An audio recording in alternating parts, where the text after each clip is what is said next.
You're listening to the Broadway Podcast Network. Visit bpn.fm to discover more.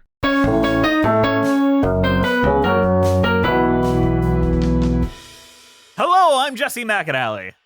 And I am Andrew DeWolf. And I am Liz Eston.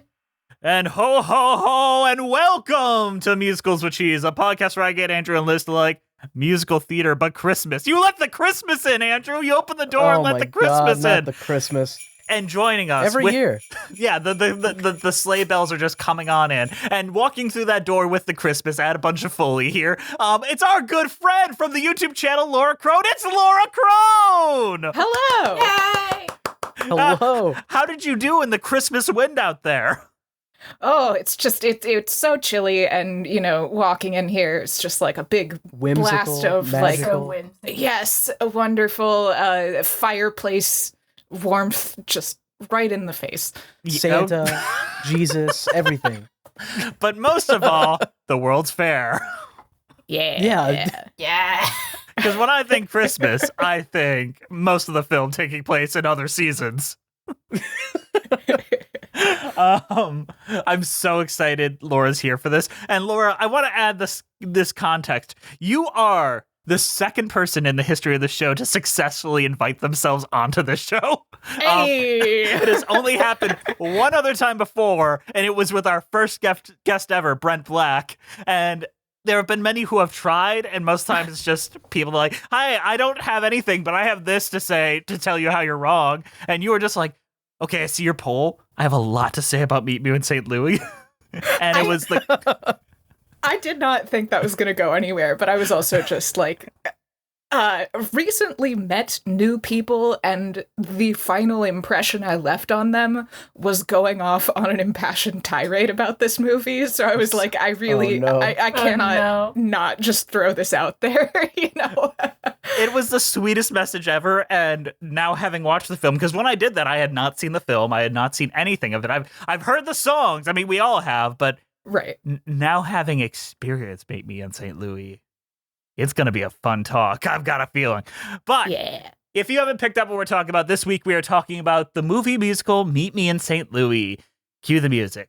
Meet me in St. Louis, Louis, meet me at the fair. Don't tell me the lights are shining any place but there. We will dance for hoochie coochie. You will be my tootsie woopsie if you will meet me in St. Louis, Louis. Meet me at the fair. Meet Me in St. Louis is a musical written by Irving Brecher and Fred F. Fickelhoff, with music and lyrics by Hugh Martin, Ralph Blaine, and Arthur Freed. Fred Figglehorn? Fred Figglehorn. Wouldn't that be a twist in Lucas Crookshank's career? Based on the novel Meet Me in St. Louis, which was released in 1942, 2 years before this film premiered. The film premiere was held in St. Louis on November 22nd, 1944, and following at the New York Astor's Theater 1 week later. The plot of Meet Me in St. Louis, according to Letterboxd.com, is in the year before the 1904 St. Louis World's Fair, the four Smith daughters learn lessons of life and love, even as they prepare for a reluctant move to New York. All right. So I'm willing to bet Liz, Andrew, me, first time watching this ever for this show. 100%. Yeah. 100%. Because Christmas. Definitely. Okay, I want Laura's first experience with Meet Me in St. Louis and what it means to her, if you guys don't mind, because that is gonna be the meat, I've got a feeling. Oh, Yeah. Oh, absolutely. Go off. Go off. I want to know if Go it's off, positive Queen. or negative. I'm genuinely curious what the opinion is here. it is positive. I'll spoil that. Yes, Okay. this was, I don't remember exactly when, but I was like a relatively young teenager. Like I think I might have even been in high school already. And just my mom came home with this DVD. Like, I guess it had been on sale somewhere, and she was like, I love this movie and we've never watched it, and so like we're gonna watch it. And it very quickly became like an every year watch for me and my sisters for a period, because it was this like, because a lot of the movie doesn't take place at Christmas. It's like a Christmas movie that you can watch early, because we were like very Christmas spirited in our house, but it was also like, well, you can't start too early or else you'll like ruin it, and then it won't be fun by the time Christmas rolls around. So This was like around Halloween. You can watch Meet Me in St. Louis, and like because it part of it takes place at Halloween. There's a big bulk of it at Halloween, so like yeah, and then it's sort of like the first Christmas movie of the season was its place in my life for a time. Okay, that makes sense because I watched it like 3 days ago and I wanted that familial experience. So I went to my parents and I sat them down and made them watch Meet Me in St. Louis with me. Ah! Ooh, they were not impressed with this film. Oh no. Oh no. And they're like, really? That's where the trolley song's from? Are you kidding me? Oh.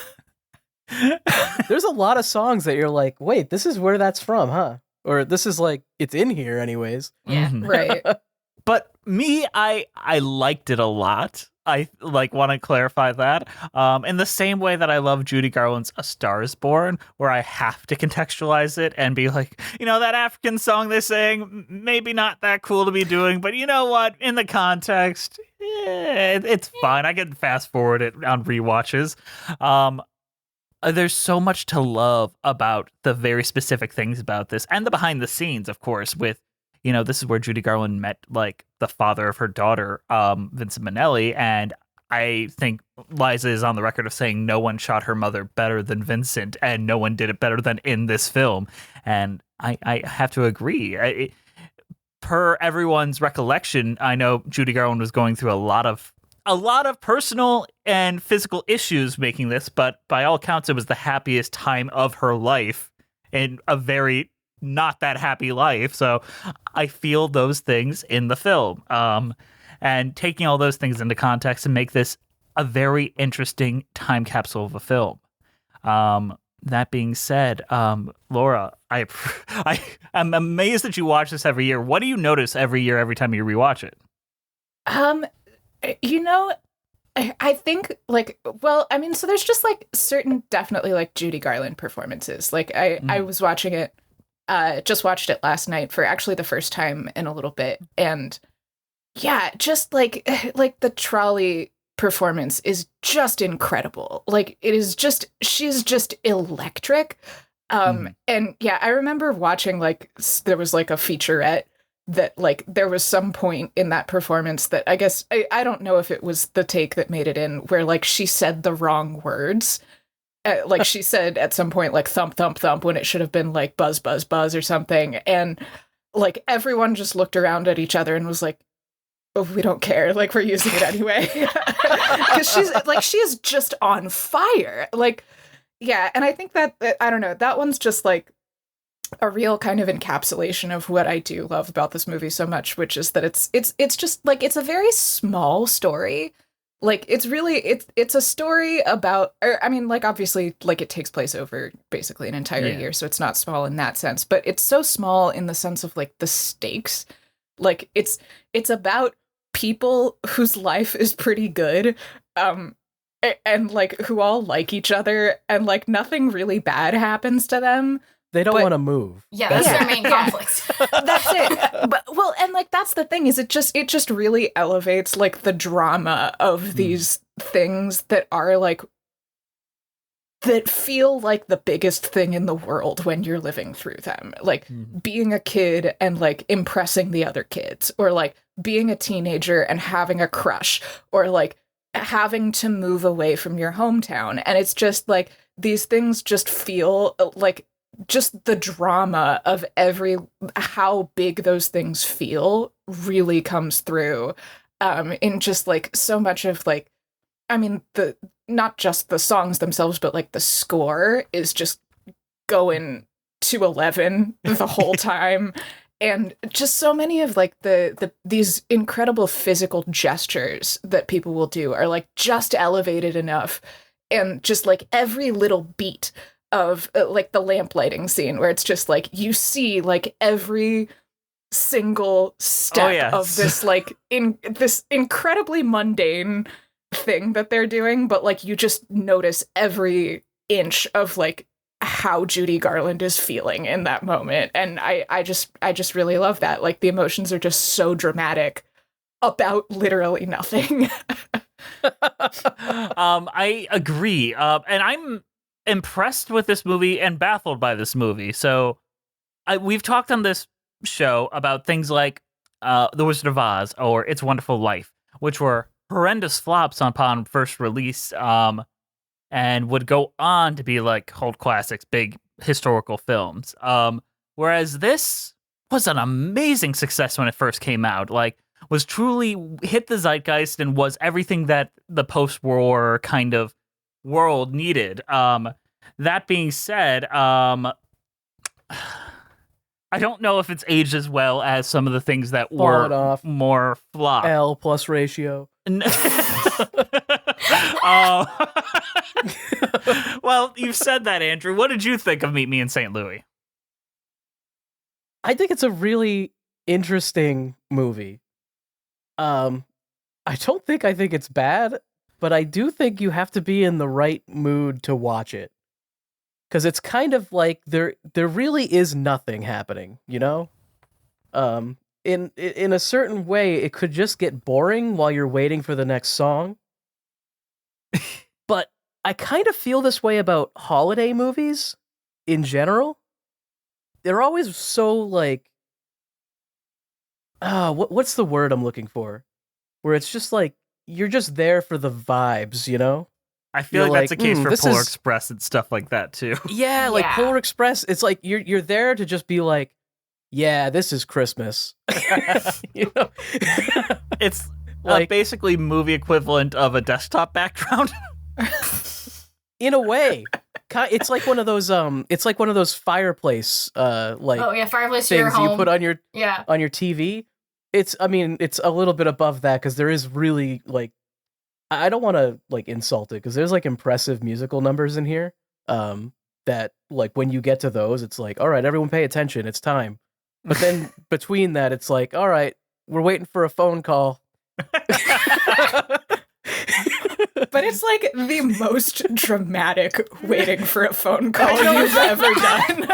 It's like, what's happening? They're waiting for a phone call, and then they get the phone call, and it's the biggest letdown of in the universe. It feels like a joke, but the punchline is on the audience. Can you hear me all right? Yes, I can hear you fine.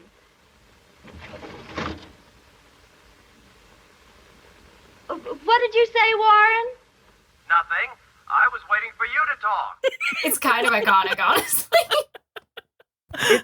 It's the type of movie that they would make in like the 40s or 50s, and they wouldn't make it now, you know? But that I would love it if they made it now. I would love any film just going through and turning off lights for like 20 minutes. That would be lovely. But could you imagine like Disney or something putting out a movie like it wouldn't happen. It would be like, nah, there's got to be like something bigger that Scuttle's like, goes got a on. rap. Yeah. Oh god. I don't know. It's really like quaint. I don't know. There are things that I think are still amazing and impress me to this day. Specifically, the performance of the young girl that played Toots. Tootie. Tootie. Yeah, she's incredible. She's still alive. I looked it up. Yes, she is. She gives Margaret interviews. O'Brien. She is still very charming, still tells stories like, oh, Judy Garland was quite a lovely girl to me. She was going through it, but always put time aside to talk to me like I was a real actress. And how long the days were. She did but a good job, I think. She could only work 6 hours a day. So she was like, oh, I got off easy than most people. But she's like, as soon as she's on screen, she's electrifying and saying very modern kind of weird kid things, like things you would expect in like a 2010s kind of style comedy, and they shock you more because they're in a 1940s film.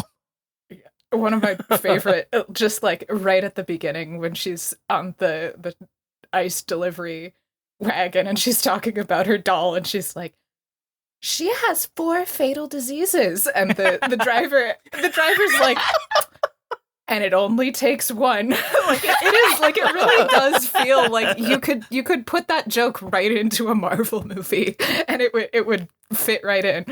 Do you think that when this was made and when this came out, it was more apparent that it was supposed to be a movie about like 40 years before when it came out? Because watching it now, I was like, wait, when was the St. Louis World's Fair? Oh, it was 1904? Well, so this isn't a movie that takes place in the 40s? That's funny you bring that up because this is based on a very popular book at the time that it would be like, what's a very famous book? Like Gone Girl. Like we all kind of know what Gone Girl's about before the movie is around. It's basically an adaptation of a young adult novel in the zeitgeist. What do you think about that, Laura, about how contemporaneously things are represented?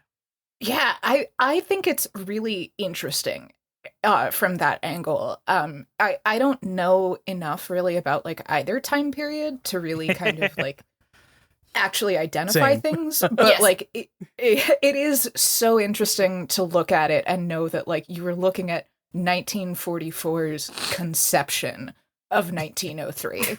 I don't remember if those years are exactly right, but like somewhere in that ballpark. And just things like, you know, thinking about that, it's so interesting to look at it and like the scene where they're like tight lacing their corsets and be like, how, like we're already at a point when like nobody's wearing corsets anymore, I believe. And so it's like how much of that is true and how much of that is like the myth making of like, oh, this is what we assume like wearing a corset is like, and just a lot of those little things about like, yeah, but it's also like it's such a weird span of time, right? Like because it's a little too far to be like your classic nostalgia cycle. Like probably a certain number of people who were watching this movie when it came out like would have had a living memory of, you know, those years, but not a large chunk of them, and certainly not probably like the target demo. I mean, I would guess. I don't know for sure, but You see, the distance between when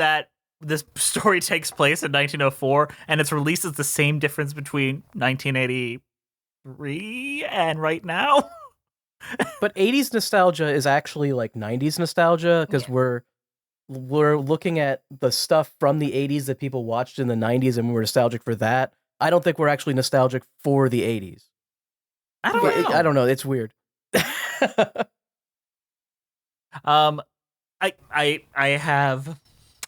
I have no really recollection of how this film is represented, but like the budget to box office ratio is baffling on this film. Like in a way, to this day, it is still so impressive. So we had re-releases to account for, but its budget is like 1.8 million, and after all its re-releases and everything, it made $12,883,108, which is 12 times its budget. Yeah. I don't even think the Avengers could pull that off. But Meet Me in St. Louis, a film worth a 20-minute segment that no one will be seated for about turning off lights. Let's go. Yeah, they will. Yeah, they will. I'm telling you, like, if you've been a teenager and you've had a crush and you've like been trying to get that crush to kiss you, like that's really like it's turning off the lights, but like it's a scene about whether he's gonna kiss her or not. Like, and it is like, I don't know. I'll defend that forever. I will also defend that wholeheartedly. I have no issue with it at all. I think it's wonderful. I just think it's 12 times its budget. You know, that's the insane part. But now that you brought up like being in love and all those feelings, let's rank the men of Meet Me in St. Louis. Oh no! Wait, we're gonna have to remember which one's which. they're Oh not- no! I know. Wait, okay, I have who the do we- cast list up, so we're fine. Okay. So I think the first one we need to talk about is John Truitt. The man, John I Truitt. have no idea what his feelings are at any moment. A lot of his main actions are done off screen. Wait, which one is this? He Judy is the Garland's one. man. Yes. The one that lost his tuxedo playing basketball and also may have saved Tootie from getting run over by a train. But we don't see that. But he also may have attacked her, but we don't see that either. No, he Put his doesn't. He doesn't. tuxedo on to go out in attack the alley and He play doesn't. football with. He he shoves her in the woodshed so that the police don't get her in trouble he's trying to protect for derailing the train. That was actually, I've seen this movie how many times, and this was the first time I actually caught that's what happens. Is so he did, like, there are legitimate, like, scrapes and bruises that may have been from him, but it's because he was trying to make sure the cops didn't find her. I mean, anytime I think about John Truitt, I think about Ball's life. That boy loves basketball more than anything else in his life. Anytime he's talking about anything, it's all basketball. That's another one of my absolute favorite lines from the movie is, I don't hate you, I just hate basketball. I was going to say the same thing. I've been thinking about that line for like an hour. Yeah. I really thought the grandpa was going to offer his suit to the boy. That would have made he sense. That would have made so much sense. He was just like, my suit wants to go out. My suit wants to, and then it's like, oh, but I'm also going to wear it. Like, I want to go. Yeah. I'll be your date. I will assist you in cucking your friends by ruining their dance card, Judy Garland. Yeah, what the fuck was that about? Dance card scene. She's having the worst night. Like, she thought she was gonna have the best night, and she's suddenly having the worst night. It's the smallest drama, but it's so dramatic, you know? And it's so funny how petty it is. Yes, so petty. I think we got Grandpa next. Grandpa, I think, is top tier. I think he's the best man in the movie. Number one. Grandpa's S tier. Dad, I think, is F tier. Dad is. The dad sucks. I hate Dad. The dad is the antagonist, like, straight up. He's the reason they're leaving.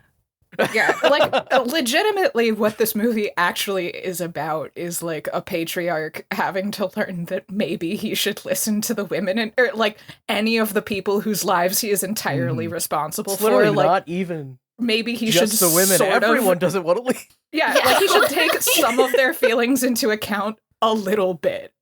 And even then, he still convinces himself it was his idea, you know?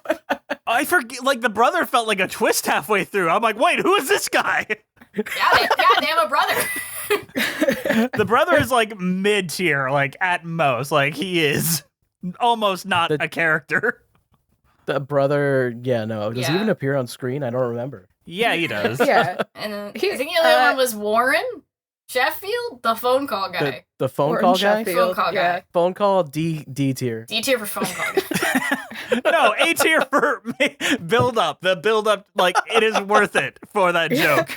It is very hilarious when he's like, hello, can you hear me? I only got a couple minutes on this long distance phone call. It felt like an doesn't say advertisement for anything. long distance phone calls at a certain point. It's like, isn't this long distance phone call amazing?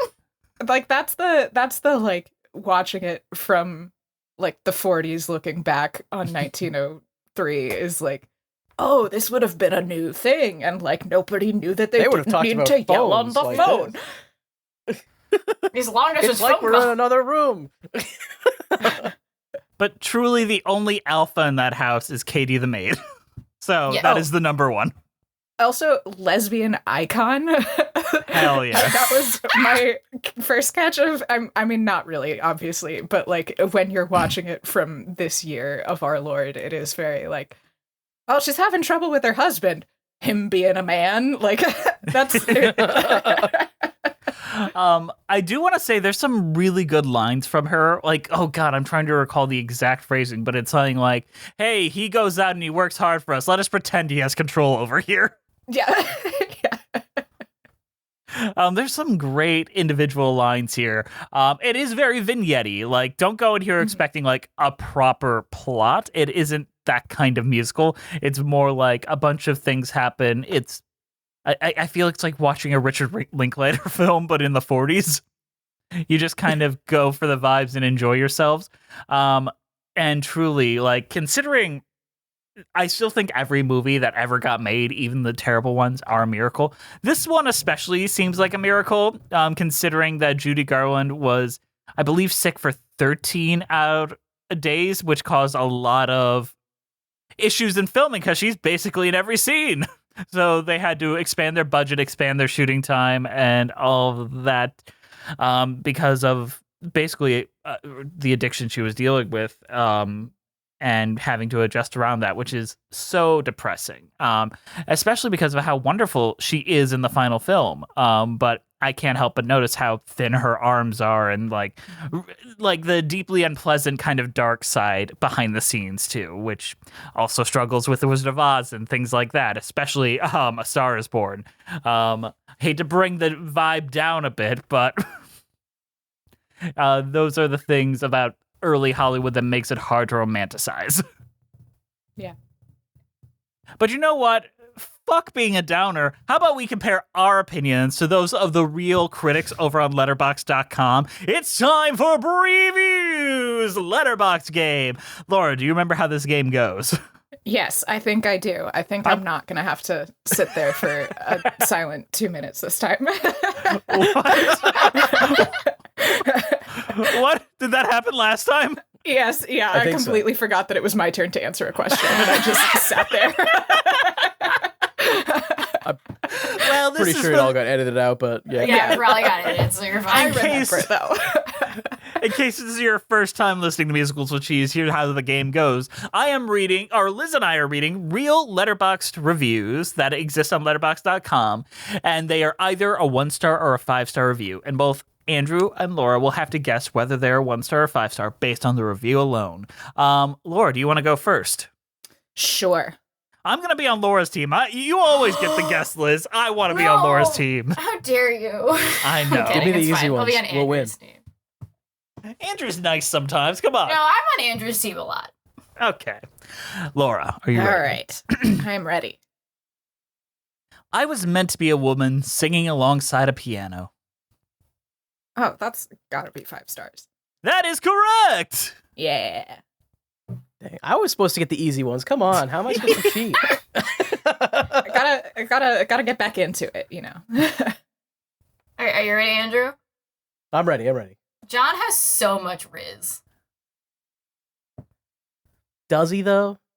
I don't think he does, but He just hates basketball. no, she hates he likes basketball. He loves basketball. basketball. He loves getting beat up by girls. He does. Oof. Well, considering that he doesn't have that much Riz, I'm gonna actually say that's a 1. That is correct, Andrew. Hell yeah. All right, Laura. Let's All go. right. Tootie is the most unhinged character ever. ... Plus, she didn't even fart. What? Unhinged review. I was equally baffled. I think whoever wrote that should be put on a list. I mean, she is delightfully unhinged. Yes. But She didn't but- even fart. Yeah. I'm gonna say that's a 1. That is correct. All right. Are you ready, Andrew? I'm ready. Certainly the only story where the happy ending is predicted to predicated on staying in Missouri. They don't like Missouri. 5. 5. Correct. Hell yeah. You know, sometimes you just guess right. It's 50-50. Yeah. Absolutely. Laura, All right. I've seen the face of God. That's Dramatic. That was dramatic as hell.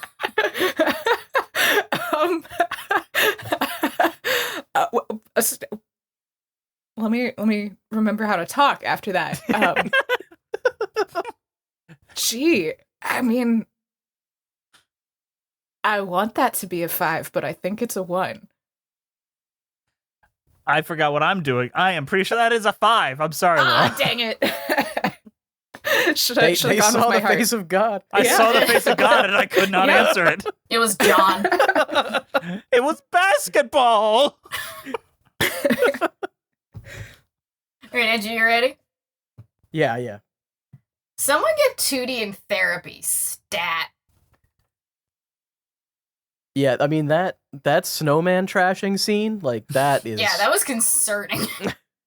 Especially because they looked like cement. Like she probably had it was to really hard to break inexplicably. it's probably couldn't actually made of film in the snow. asbestos. Probably made of asbestos. Oh, knowing Hollywood in those days, probably A lot of was. asbestos. 5. That is a 1, Andrew. All right, y'all are still tied. It's anyone's game still. Anyone's game Oh still. no. Okay. Whew. WTF is a hoochie coochie crying emoji speaking emoji. Exclamation point. You forgot the exclamation point emoji. Oh yeah, there's 2 exclamation points. Oh god, this is one of those ones that trips me up because that sounds like a 1, but it just as easily could be a 5. That's the ball game. The culture of Letterboxd has a lot of subtlety to it.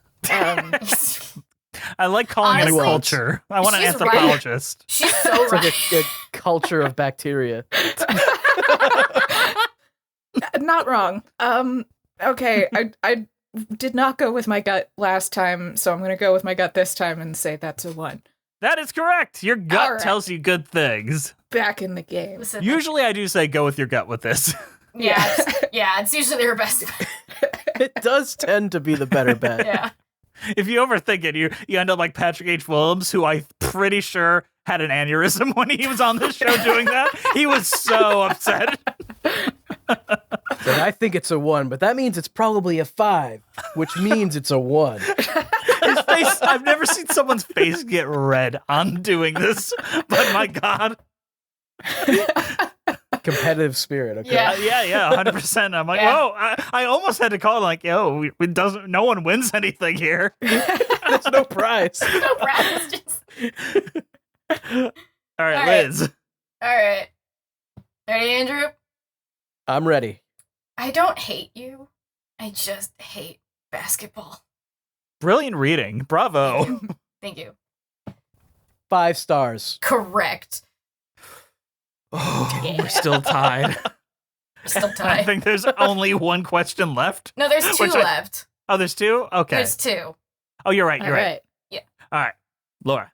All right. What the heck is the Halloween scene? Which I second that review. Yeah. What the hell was that? I just walked out into a literal riot going on. Go have fun, kids. Here's some flour to throw on the faces of your neighbors. I hate you. And make sure it's wet before you throw it at them so that they can't. If it's not wet, it don't stick. Yeah. I'm gonna go with my gut again and say 1. That is correct. Your All gut is right. telling you good things today, Laura. Yeah, clearly. All right, Andrew, you could tie it here. You could All right. block Laura from winning. I could only tie it here. There's Yes, you no could only tie there's no winning. Well, They're there's 2 stopping winners. others from winning. That's true. Or there's Which is 2 sometimes winners, just as important. If you think about it that way. I don't. I know you don't. All right. Of course, Jess, you make me read this last one. I didn't make you do shit. You I could have know. read this earlier. I know I could have. I thought about it. The gays go crazy for the trolley song. That's gotta be a 5. That is a has to be a 5. And that is a tie. That All is right. the letterbox game. Congratulations to both of you. We are both adequate enough at this game of nothingness. What did we win? You won a trip to the Mit Show. Oh, Hey. fuck. Ah, the Mit Show.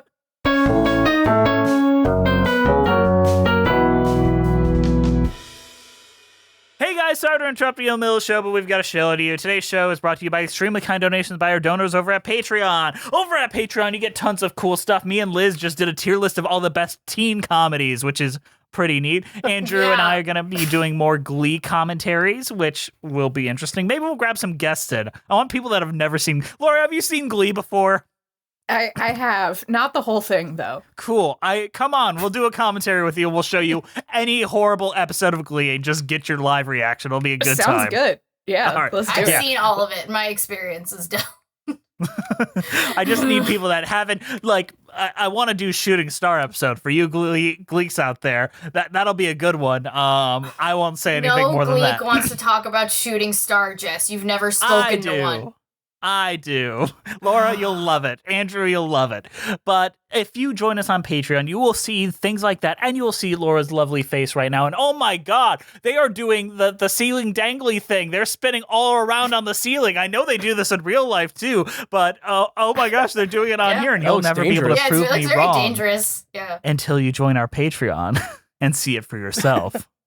Our current patrons are Melissa Goldman, Danielle Renix, Justice Stampede, Ewan Cassidy, Monica Thoreau, Brent Black, Nathaniel Stacey Coon, Joseph Evans Green, Mary Lou Choquette, John Vanals, Russ Walker, Musical Hell, Emily Gracie, Kyle Summers, Jen AC, Scoot in the Technicolor Dreamcoat, Liz Lib, Nothing is Certain Except Beth and Taxes, Thespian, Robert Benjamin, Jessica T, Mitchell Young, Chai Teacup, Chris Marcotte, Kiji Marie Anastasio, Trevi Joseph, Layla, RJ Noriga, Julia McLennan, Bjorn Hermans, Toriana Fraser, Sammy, The Adequate Amount, Jacobson, Angela, Kaylee Blazier, Cinemageddon Reviews, Villainous Miss, Sofiana Ali, The Omega Geek, Paige Pearson, Maddie Wargle, Lisa Erdman, Anna Loskatova, Sarah Den Blekier, Evan Ball, Zachary Torres, Rora Marasso, Mara Furloin, Lisa L, Possessed Washing Machine, Nick Roten, Puffy Boy, Julia Hardy, Sydney Hicks, Annabelle, Bailey Clifton, Andrew Wright, The Red Caboose, Kaboom, Gold-Plated Kiki Mora, Julia Balderdotier, Rex and Jewel Brown, they all give us money. Why don't you give us money? I will dance for you on this. Like, if you don't give us money, come on, give us money. It's an audio format. You can't prove I'm not dancing. All right, let's get back to the show.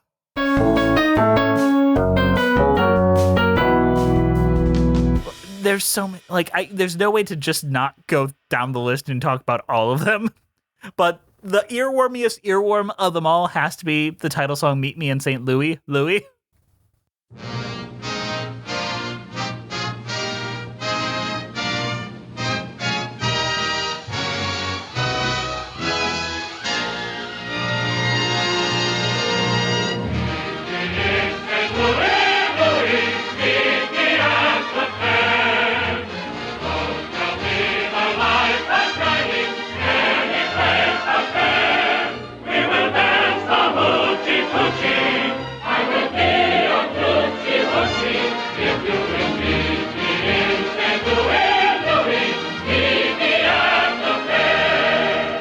So, was this written? This was not written for the show, as far as I'm aware. This was written for the actual World's Fair, or written because of the World's Fair. One of the two. Yes, written in 1904 for the World's Fair. There's only, I think, 4 or 5 original songs that they wrote to be integrated. 3 by Hugh Martin and Ralph Blaine, and 1 by Arthur Freed and Nacio Herb Brown. And there was 1 written by Rodgers and Hammerstein that did not make the final cut. But what do you think about this song, Laura? Oh, Meet Me in St. Louis. It's a banger. Yeah, it's just a delight. And I think a lot of the appeal of this movie, like as a theater kid, was just kind of like this world where like everyone is singing all of the time, which I know is like all musicals, but like there's a level of diegesis in this particular movie that is extremely fun, that it's like, you know, it's heightened, but like most of the songs, the idea is that like this is a song that everybody knows and they're all just singing it because it's fun to sing together. And so just like, especially just like that first scene where you see just like all of these different people who are all singing this song as they're all like going about their life. I just think it like gets the vibe across so well.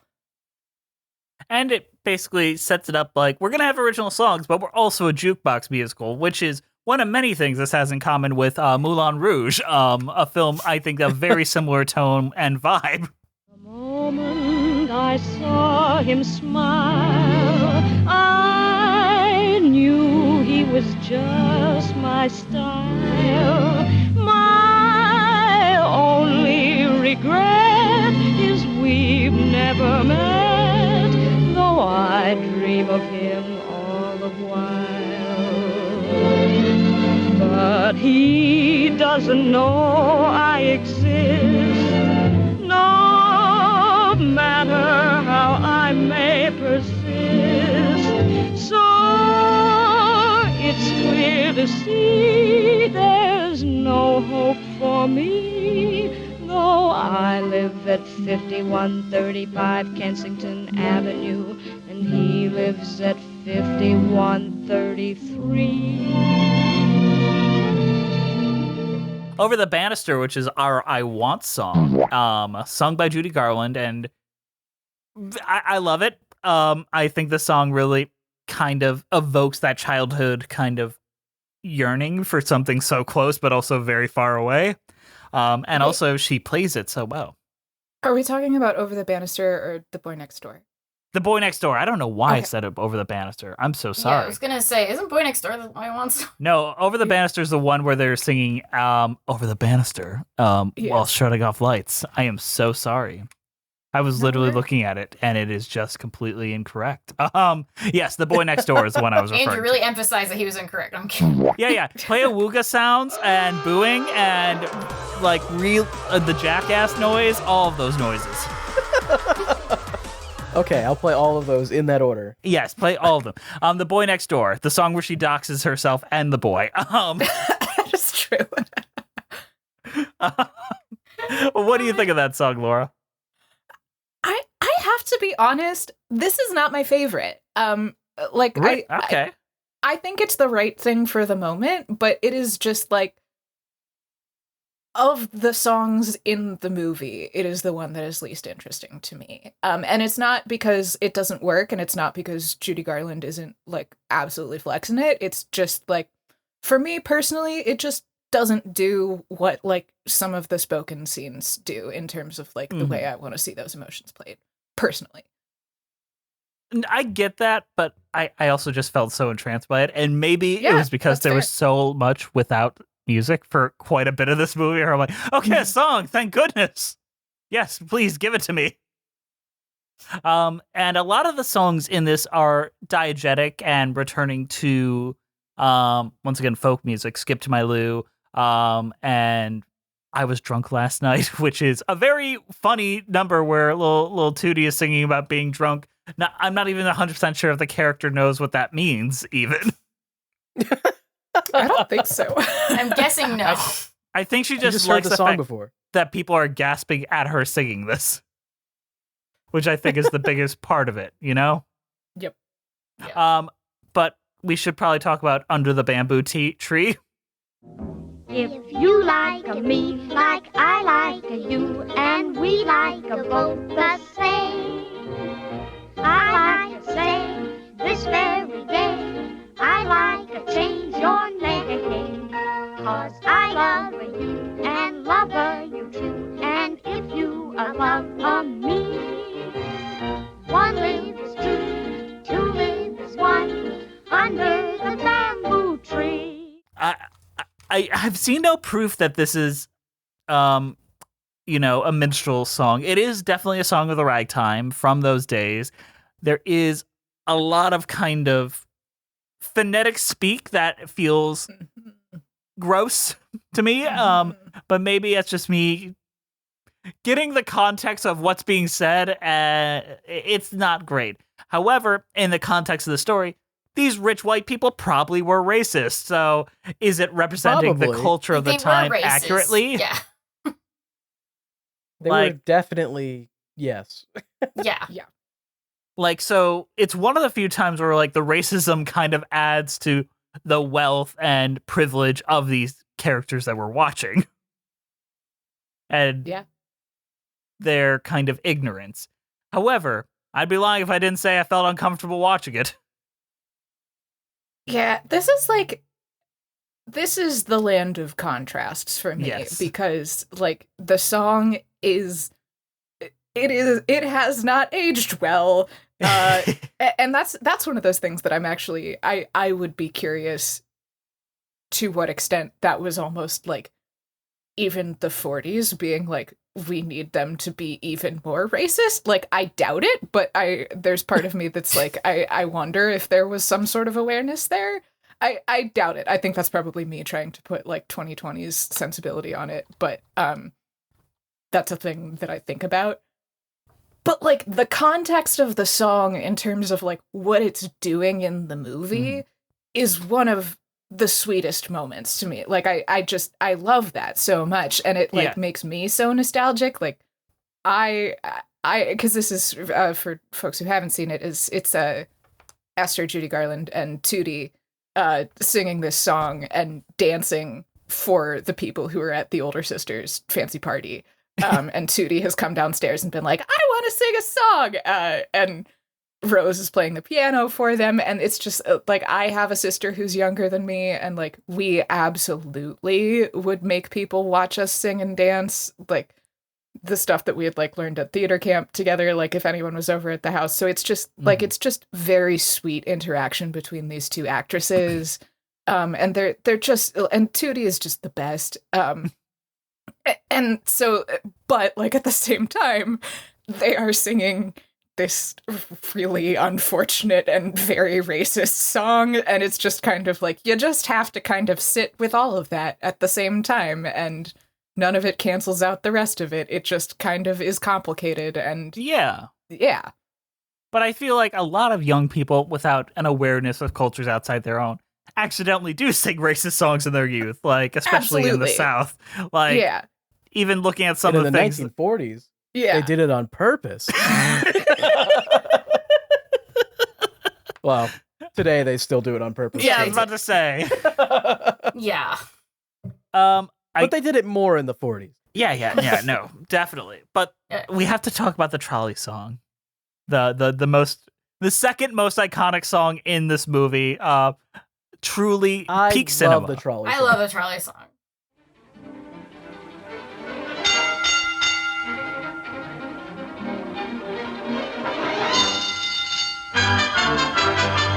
Clang, clang, clang went the trolley. Ding, ding, ding went the bell. Sing, sing, sing went my heartstrings as we started for Huntington Dell. Chug, chug, chug went the motor. Bump, bump, bump went the brake. Thump, thump, thump went my heartstrings as we glided by Huntington Lane. The day was bright, the air was sweet. The smell of honeysuckle charmed me off my feet. I tried to sing, I couldn't squeak. In fact, I felt so good I couldn't even speak. Buzz, buzz, buzz went the buzzer. Time to all distant bar. Time to fall went my heartstrings as we got off at Huntington Park. As we got off at Huntington Park.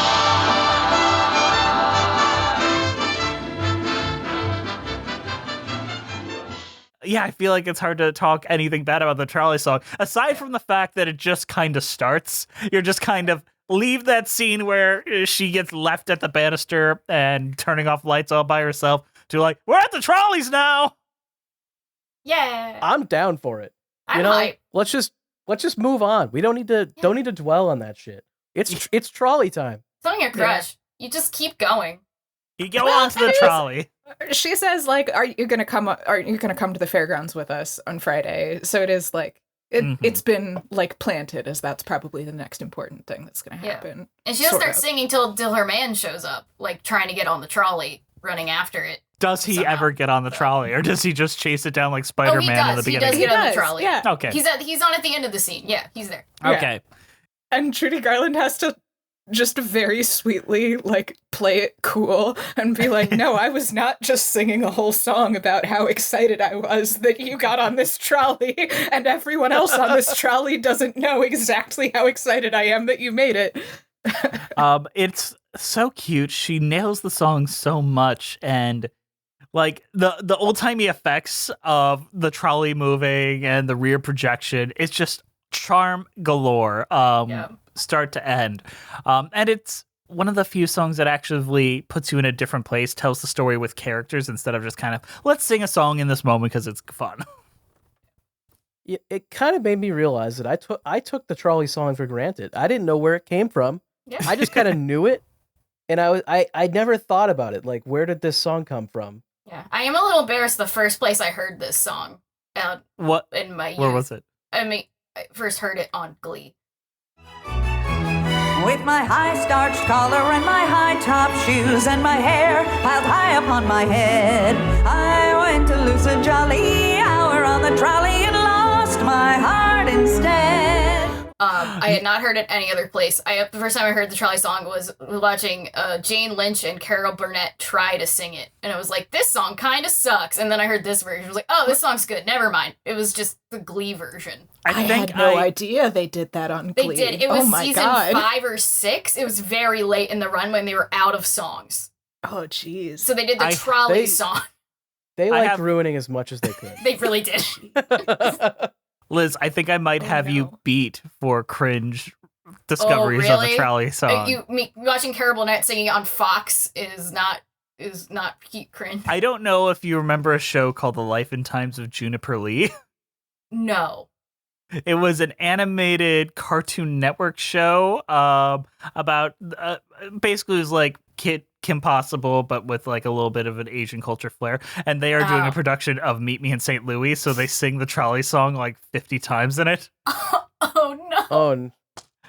And that was my first discovery of the trolley song. Andrew, I don't know if clips exist from it, but you should play it right here if it does. I will try, but there are definitely clips of the Glee version, but hit it, Harry!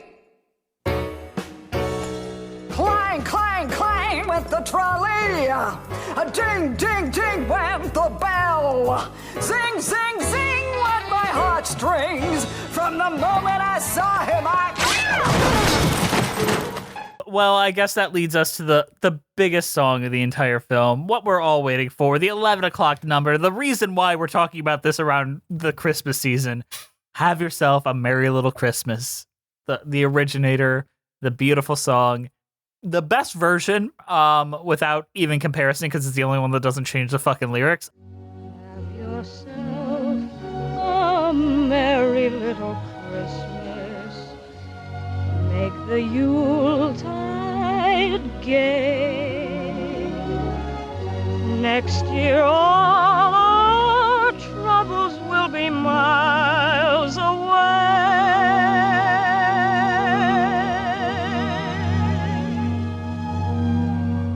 Once again, as in olden days, happy golden days of yore. Faithful friends who were dear to us will be near to us once more. Someday soon we all will be together if the fates allow. Until then, we'll have to muddle through somehow.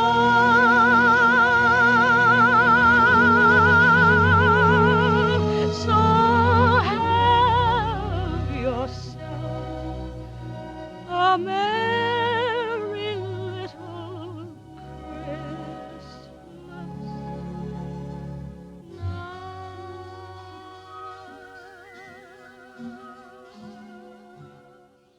What can be said about this song, really? Laura, was this your first? It couldn't have been your first interpretation of this song. No. No. But it is, my arguments in support of one of the hills I will die on, probably the hill I will die on the most, which is that hang a shining star upon the highest bough is a crime against humanity. Ooh. Yeah. Coward's way out. And just, yeah, like the context in this movie, I think, just like really helps to drive that home, right? And I mean, it is one of those things like we've been saying, like nothing that bad is happening. They're just getting ready to move. Like it's gonna be fine, but like the feelings around it are not fine. Like the feelings around it are like this is their last Christmas in this place that's their home, and that's so hard and so sad and so bittersweet because it's also Christmas. And like, so it's just like this song that is made to meet you in those moments where it's like having it be Christmas is like a little bit hard, and like it's still Christmas and you still want to enjoy it being Christmas, but like that doesn't just like suddenly make everything merry and bright. Like it's just, you just muddle through some Christmases, and it just makes me so sad that like there's this song that does capture that feeling so perfectly, and like the Christmas music industrial complex looked at that and was like, oh, I'm sorry, you forgot the part where we need to be happy all the time. You mean Frank Sinatra? Yeah. Yes. Well, And I Michael was actually Bublé gonna and just ask if you know the history with this song's lyrics, even dating back to this film. They were even worse, right? Yes, I do have these lyrics out, and I think Entertainment Weekly did a little write up about this. Chris Willman about 3 years ago. The original lyrics that Judy Garland refused to sing because she's like, that's too much of a downer, but in my opinion, fit the story a little better, was, have yourself a merry little Christmas. It may be your last. Next year, we all may be living in the past. Have yourself a merry little Christmas. Let that champagne cork. Next year, we all will be living in New York. No good times like in olden days, happen golden days of yours. Faithful friends who are dear to us will be near to us no more. But at least we'll all live together if the fates allow. From now on, we'll have to muddle through somehow, which is much more specific to the situation they're dealing with. But Judy Garland did not like that, and they made it what it is in the current film. Yeah, and I think she's right. Like, for the character beat, I think she was absolutely right. Mm-hmm. That like she's struggling, and she's trying to hide how much she's struggling. She's like, this was another one that hit me kind of for the first time this time, is that like she's turning down a proposal from this guy. Like, she doesn't say it in words, but like you can tell she's turning down his proposal because she doesn't want the rest of her family to move away and leave her behind. Like, she doesn't want to leave them behind yet. And so she, like, this whole movie has been about her having this crush on this guy, and he proposes. And like, it's as soon as he's like, oh, when you go to New York, it'll be with your husband, that you can see her be like, actually, no, like, being with my family is more important to me right now. Mm-hmm. And then Tootie's so like having in her feelings as well. And so she's like pushing down her struggles so that she can try to cheer her little sister up. And like, I think the lyrics that ended up in the movie are such a better representation of that as an emotional moment than the darker ones. I 100% agree. I like those lyrics, though, as I would prefer those be the ones that Michael Bublé and all of them sing. But sadly, Frank Sinatra had to jump in and be like, I'm not going to be singing that. It's not going to have nothing like that at Toots. We're going to hang a shining star upon the highest bough. God damn it. Well, I'll just throw in a little plug for my two favorite recordings yes, that please. Don't change it are James Taylor, of course. Like, very kind of similar vibe, just a little quieter, kind of melancholy. But also Ella Fitzgerald's recording is fantastic. It's a very different mood. It's very kind of upbeat, but she still keeps the Until Then We'll Have to Muddle Through Somehow. And that was very that was my Christmas 2020 anthem, right? And I think it was for a lot of people that it's like, oh, this sucks, but like, we're just gonna try to party anyway. And yeah, I think she just gets that contrast really well.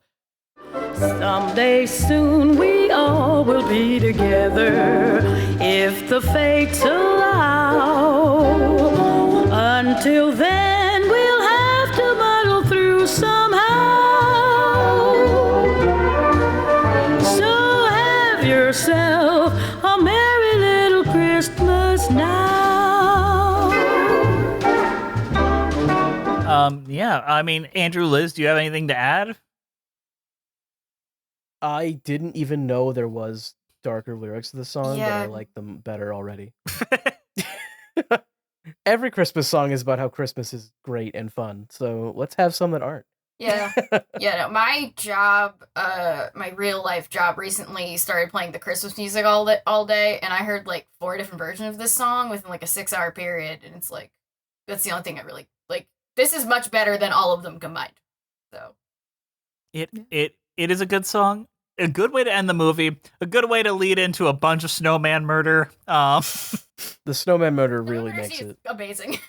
It's incredible. It's just, yeah, she's a little kid and she just has so many feelings, and it's heartbreaking in that way. As the little sister of my family, I felt that scene because I have that frustration, but like no one will listen to me because I'm the baby sister. I'm like, I'm frustrated. Listen to me. I have a voice. Listen to me. I will smash your snowman. So let's talk about Margaret O'Brien really, really quick. For this year, she was in my favorite version of Jane Eyre, the Orson Welles one where she played Adele, and she's very, very cute and very sweet in that, as well as this. And for all of her work in this, she was given an Academy Award, like a little kind of junior Academy Award, like, good job, kid, way to show your stuff. And she was very known for like having contests of who could work up tears the fastest. Like she was like the most on the dot kind of child actress of the time. And when I see her crying in this film, I'm like, oh my God, there's a difference between like actor crying and like proper sobs. And she's like doing like the ugly kind of non-performative sobs. And it's like, ooh, it hurts. And that is what won her the Oscar. Like that one slightly out of focus shot of her sobbing, looking out the window. I'm like, oof, that cuts right to the soul. But on that note, what is our overall thoughts on Meet Me in St. Louis and our cheese ratings? You know what, Liz, you never go first, and I want to put you on the spot. How about you go first? Oh, come on. Okay, I know I haven't spoken much this episode, so you gotta go first. Fine. I really enjoyed this. I really like low stakes movies. Like, I really like movies where like the main conflict is like super low key and like won't make the world end. Like, it's like, we're sad, we're moving. That's enough for me. I don't need Avengers style conflict. I just need like an internal family conflict. That's good enough. Like, the family dynamic's amazing. The songs are great. I really enjoyed it. I was in the right mood to watch this. I recently like changed jobs and I've been sleeping a little less, and it really improved my mood from all my tiredness that I've been experiencing lately. So I've been enjoying. It was a great fun. So I would recommend this highly, even for the 20 minutes of Christmas that's in it. It's only like 20 minutes. So but you also get 20 minutes of Halloween. Yeah, you can watch it for any holiday. Just pick a section. It's one of those. What were you saying, Andrew? The whole thing is Christmas vibes, though. Yeah. It's vibes, yeah. So I'm going to give this my dad's spinach cheese lasagna he makes every Christmas at my house. That sounds delicious. It sounds... But you've also created this image of John Truitt getting his Infinity Gauntlet, and he's going to get the Infinity basketballs. They're not even all different colored basketballs. They're just different sized basketballs. Yeah. This one has more air in it. This one has no air in it. I'll never go to the tailor again. He was busy. Laura, how about you? What is your overall thoughts on the film and your cheese rating? I love this movie. I feel like I don't have a lot to add that I haven't said already, and thank you so much for this opportunity to gush about it. Yeah, I think it is clear that it's 80 years old, and most of the time that's in a way that's delightful, and the rest of the time I think we can acknowledge that it's 80 years old. Yes. And that's just about enough. I think it generally sits on that level where it's like you can look at it and be like, yeah, wish that didn't happen, but right. Like, yeah. It was made in a different time. Yeah, and the rest of the time it's just a beautiful representation of those feelings that are about small things but do feel like they're about the world ending when they're happening. And I just think it encapsulates that kind of feeling so well. So I'm gonna give it a nice Roquefort for just a really strong, dramatic addition to any dish, including a lot of salt for all of the tears that, at very least, these actors will cry if you don't yourself. Fair enough. That is a wonderful description. And just know that I say this a lot, but to you specifically, you always have an open invitation. If there's ever I really want to talk about this, always, those DMs are open and we want you back. Let's just be clear. Yes. Amazing. Yeah, I love this is just a delight every time. So yes. I'm so glad to hear it. Andrew, overall thoughts, She's rating. Yeah, I think it's a pretty good Christmas musical. I would say it's something that I would put on at a Christmas party or something. You just put it on and some people are watching and some people are talking and it's got a good holiday vibe to it. And then there's some banger songs. So it's overall pretty good. I'm going to give it St. Louis style pizza. Which is a pizza made with a cracker type crust and cut into squares, and made with Provolone cheese, which is apparently a really common cheese in St. Louis.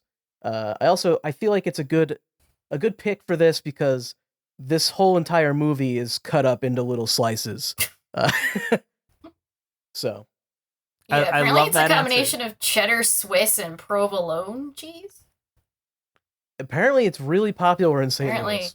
That's the only thing that happens when you Google St. Louis cheese. That's all you get. Sounds delicious, though. Admit. I thought this was a delight. I had a lot of fun watching it with my parents and watching them be baffled at its existence the entire time. But then again, they're baffled at most films' existences. So it's hard to Lifetime films I don't understand this. So that's hard to hold their judgment to scrutiny. I had a good time, but I agree it is like a Turner Classic movie. You throw it on at Christmas time, you don't really kind of pay attention, but you stand in front of the TV during the big moments and you really take those in. And it's one of those things where if you it leisurely on, it's just beautiful imagery. We didn't really talk much about the set design, the costume design, and just how incredible everything looks. But this is like a painting in every shot, and truly, it is gorgeous to look at. So my cheese rating is Devon Garland cheese, which is semi-hard artisan cheese from unpasteurized cow milk because Judy Garland, and that is my tribute to her. Yeah, I'm sure she really appreciates that. Laura, you are a lovely guest. Every time you come on, you bring so much to the table, and you are such an engaged guest, and we really do love having you on, and anytime you want to come back on, it is an open invitation. But promote your wonderful content for any of the three people out there that don't know who you are. I make video essays on YouTube and Nebula. You can find me there, just Laura Crone. My channel's just my name. My most recent video, as of the time of recording anyway, is about the band Ghost and their giant theater kid energy. So that might be relevant to the interests of some people listening to this podcast. And you can find me if you want to see me mostly not post things, but occasionally post updates about how videos are going. I am Laura Crone on Blue Sky and Down with LCC on Twitter. Mm-hmm. Now I am discovering, and you have not once corrected me, Laura Crone, not Laura Crone, as I've called you 100 times in this episode. You know, that is something that my whole life people have asked me, like, which one is it? And, like, to be completely honest, like, I don't even notice the difference. Like, they're fine. It's Laura with a U. So, like, it's somewhere in between Lara and Laura, and now that I'm thinking about it, I will not even say it right, and it's my own name. So, like, honestly, anywhere on that spectrum is totally fine with me. I was just like, oh, you son of a bitch. I was just like staring at myself, like a whole episode saying their name incorrectly. 3 episodes probably of saying her name incorrectly. Correctly, as far as I'm concerned, and I think I do get to make that decision. So. Fair enough. Fair enough. But I also like to pick out a video from our guests that I think they will like, that I think caters to them. And I really, really loved your most recent video on the Pink Isle of crime fiction. Yeah. The Gone Girl ripoffs and all that. What I remember when that video came out, Liz and I were doing something else and it released. And we're like, well, fuck what we're doing. That's just the rest of our day. I think I texted Jess, I'm going to drop everything and watch Laura Crone's new video. Sorry. Thank you. That means a lot. Also, you're the reason I bought My Heart as a Chainsaw. Oh, yes. It's like I put it in the back for you.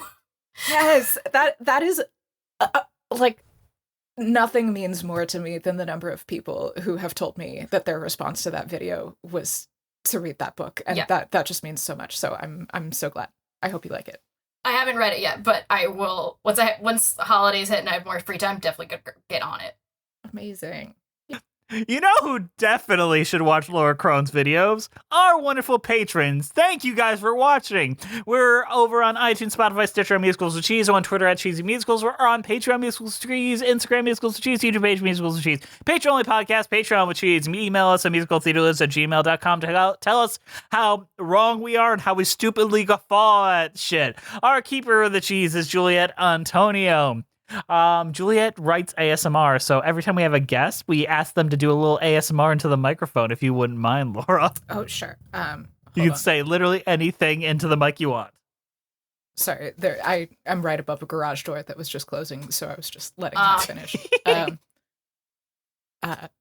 Clang, clang, clang went the trolley.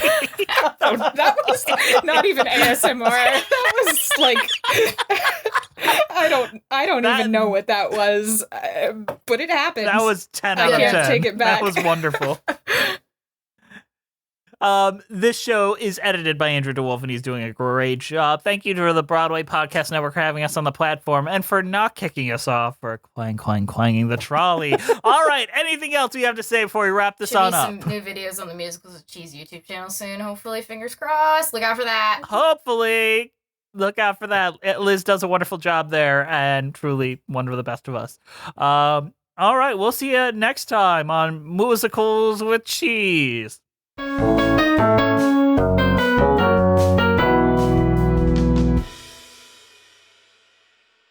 Have yourself a merry little Christmas.